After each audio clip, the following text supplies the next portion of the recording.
The Time Machine. Chapter 1. A Look at the Time Machine. The time traveler, we will call him that, was talking about deep matters. His usual pale face was bright. His eyes were shining as he spoke. 6 of us were gathered at his house that night in 1895. A doctor, a very young man, a mayor, a psychologist, a storekeeper named Philby, and myself. We were all good friends of the time traveler. Each of us admired his bright mind and his inventions. In fact, he had invented the chairs we sat on. We had eaten a very good dinner, and now we were sitting around the table, making small talk. At least, I thought it was small talk, but it soon became plain that the time traveler was very serious. I had never seen him so excited. "You must follow me carefully," he said, pointing a finger in the air. "Most of what you have learned in school about mathematics is wrong." "Really?" said Philby. "You ask a lot of us." Philby liked to argue. "I don't ask you to believe anything without proof," said the time traveler, "and I can prove what I say. For instance, all things have shape and form. You can measure them by how high, wide, and deep they are, right?" "Of course," said the doctor. "We all know that." "But you have left out time," said the time traveler. "It is the 4th way to measure things." "I don't follow you," said the mayor. "Let me put it this way," said the time traveler. "For something to be real to us, it has to be more than just wide, deep, and high. It has to last long enough in time for us to know that it is there." "I don't understand," Philby said. "Either something is or it isn't. Of course it lasts in time, otherwise it wouldn't be real. Time isn't the same as space." "Ah, that's where you're wrong, Philby," said the time traveler. "Just because you can't travel in time, you think that nothing or no one can travel in time?" "This is really too deep for me," the mayor sighed. "Not at all," said the time traveler. "It's all in how you look at it. Now let's say you are a person in a cartoon in a newspaper.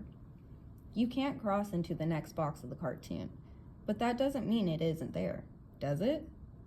"I suppose not," said the doctor. "Well, it's the same thing with time," the time traveler explained.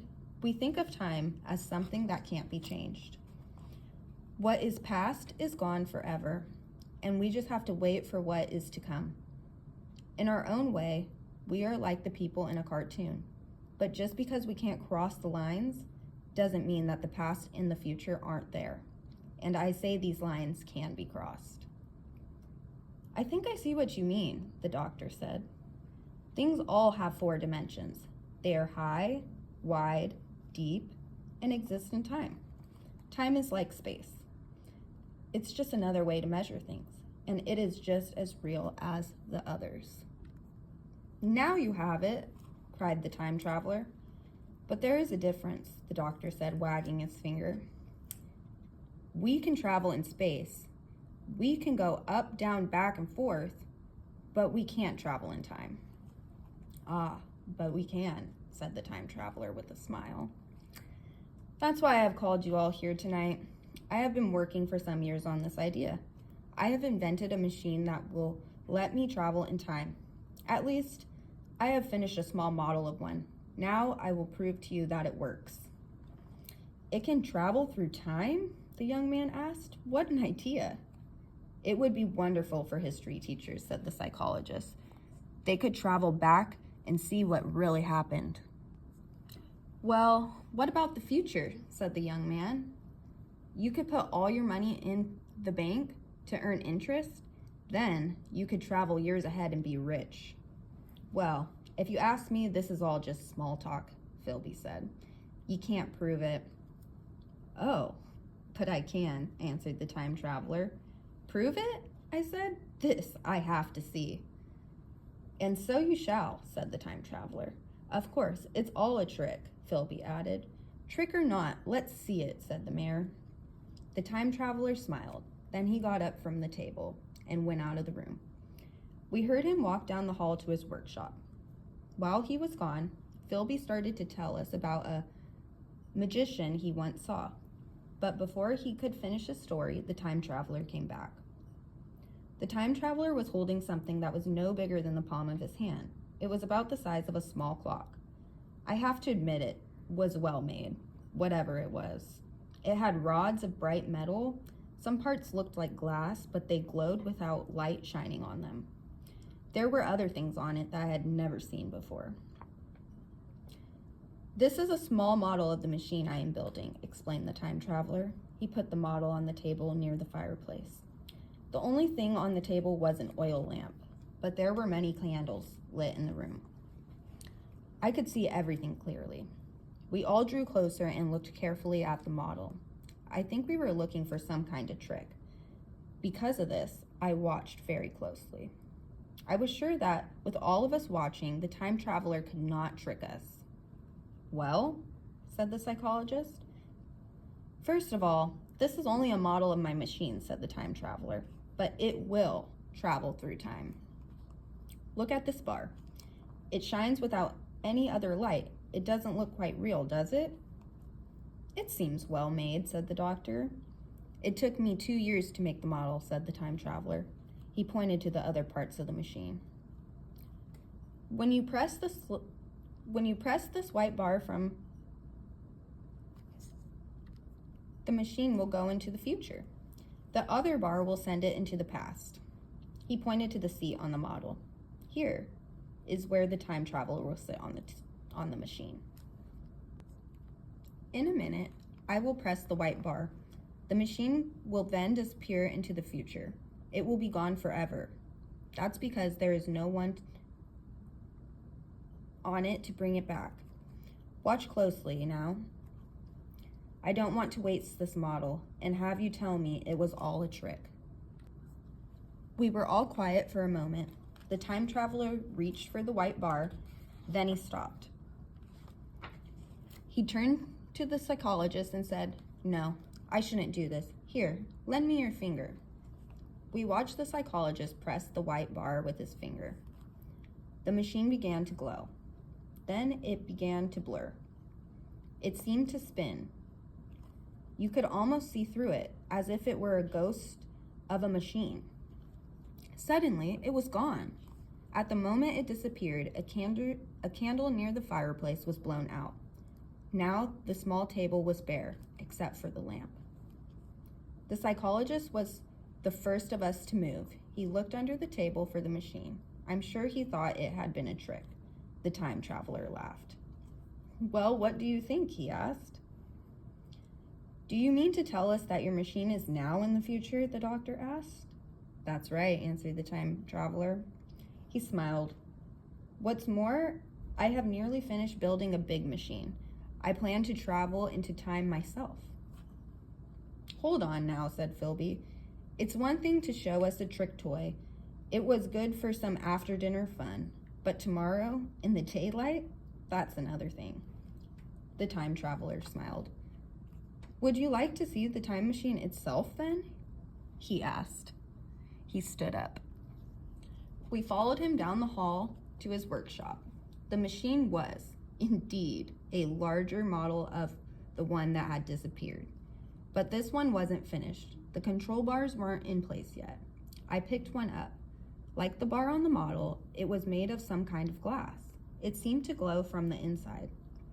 On the table nearby, I saw some plans and drawings. "All right," said the doctor, "we've seen it. Now stop joking with us.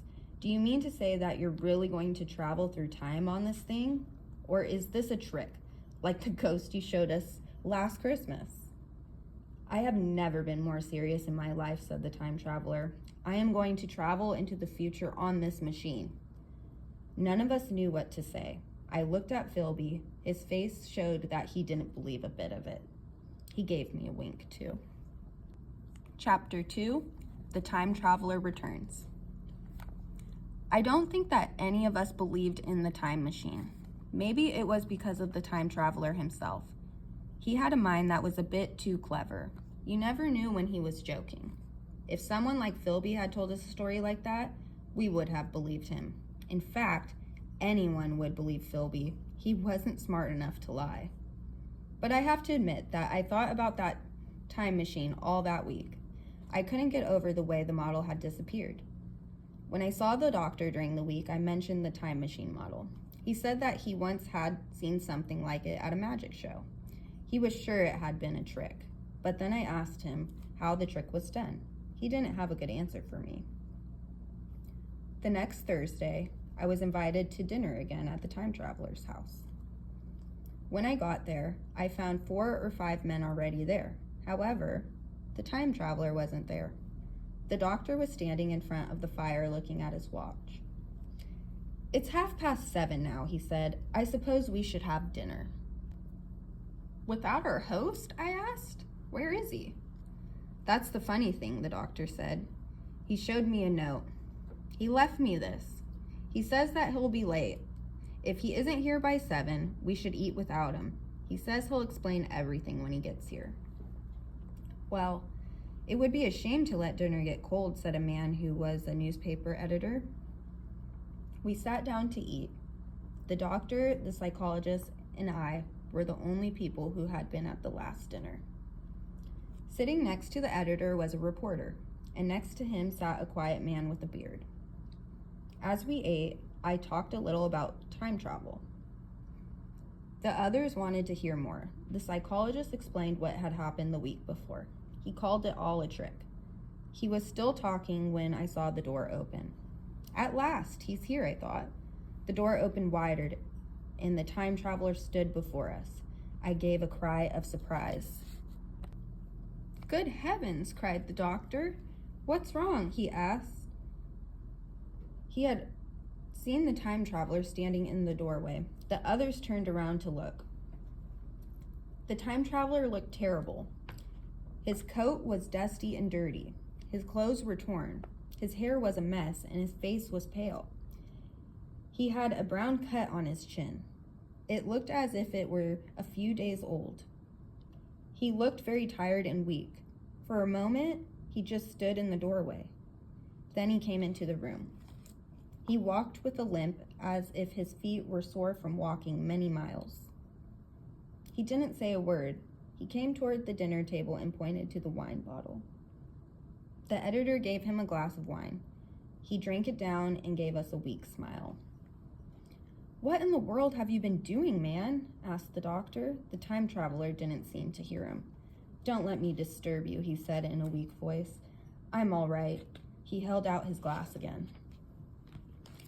It was quickly filled for him. He drank it right down. "That's good," he said.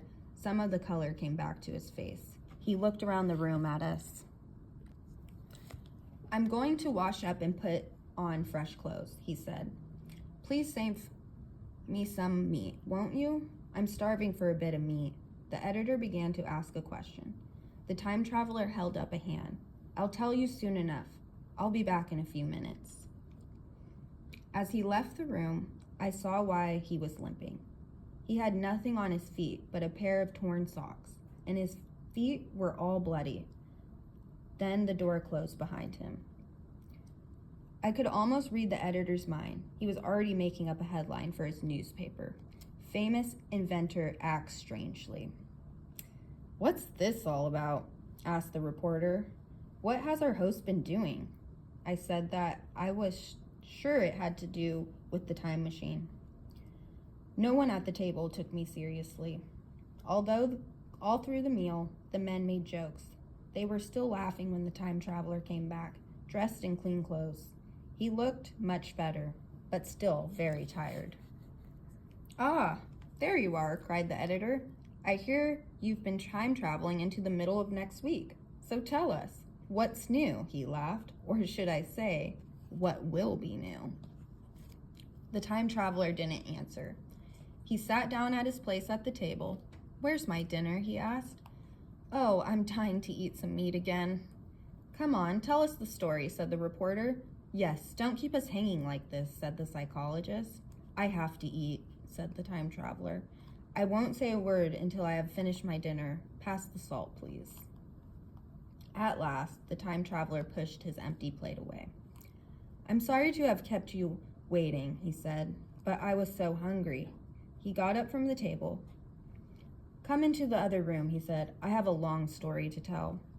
We followed him. Once we were seated, the time traveler looked at us. I will tell you the whole story, he said, but let me tell it in peace. Don't stop me for questions. I'm too tired to explain. Everyone agreed not to break in on the time traveler. He began to tell his story. I have written it down. However, no matter how closely you read it, it won't explain everything. You had to be there. You had to see the man's face as he spoke. You had to see the faces of the other people. At first, they didn't believe him.